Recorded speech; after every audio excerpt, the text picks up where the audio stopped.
My next guest provides the US President with regular updates on the state of the US economy. Jason Furman is chairman of the White House Council of Economic Advisors, basically the President's chief economist, right, Jason? That's correct. Okay. I want to start with those payrolls numbers. Everyone's been talking about them. Everyone's been looking at that headline number, which looked good. Is the world being too bullish about those numbers, though?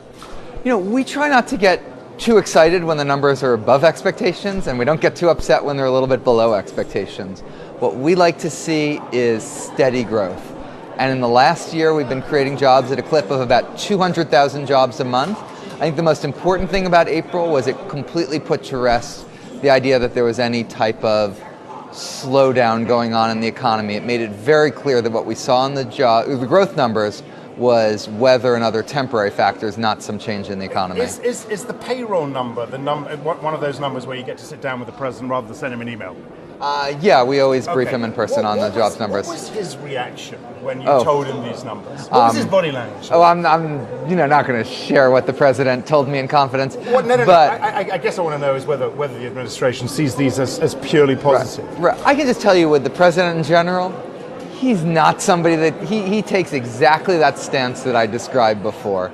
He's not somebody that gets too down when things are a little bit lower. He's not someone that is high-fiving and jumping for joy when things get a little above. He is steady, he is focused, and he wants to see what he can do to continue to strengthen the recovery. He's not sitting there waiting to hear about good numbers. He's trying to see what he can do to make them better. When we look at the long-term unemployment situation in the US, the wage situation in the US,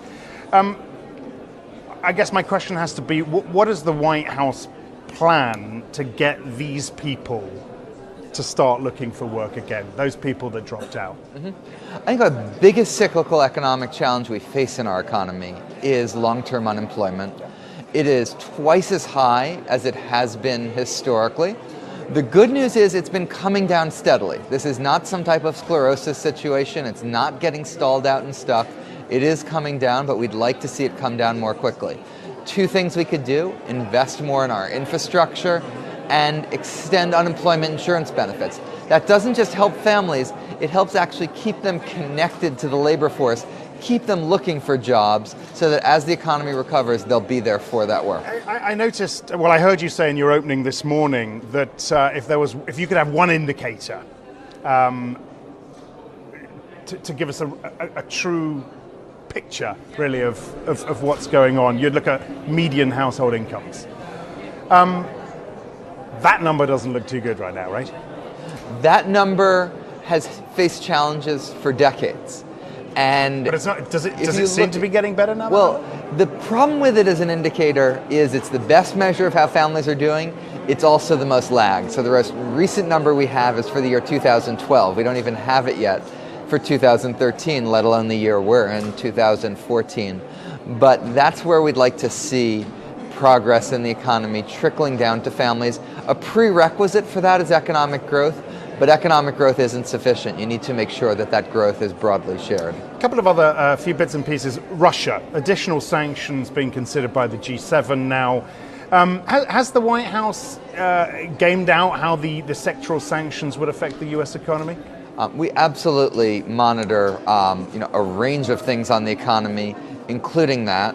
And it's important to understand that the United States is the world's largest, most powerful, best diversified economy. If you look at the Russian economy in contrast, it's much smaller, it's much less diversified, and that gives us substantial leverage should we need to exercise that leverage. Okay, so you're ready? We're ready. Okay, what about absorbing some of the pain that Europe and the Eurozone are going to feel from these sanctions? How's the US going to help with that? The Eurozone also is a large, diversified, strong economy. You've seen business leaders in countries like Germany, for example, talk about what they need to do to put their national security interests first. And we're working with our partners in the Eurozone because this really is and needs to be a global effort. At the same time, we'd love to see a de-escalation. We'd love to see the democratic process work, and we'll be working towards that as well. Final question. President Obama's 2.5 years left in office. Congress opposed to many of his economic ideas. I mean, it looks tough, could get worse if the GOP wins in the November elections. What more can the president do in these last few years to boost recovery aside from this small executive moves? Well, not everything takes place in Washington. Not everything takes place in the United States Congress.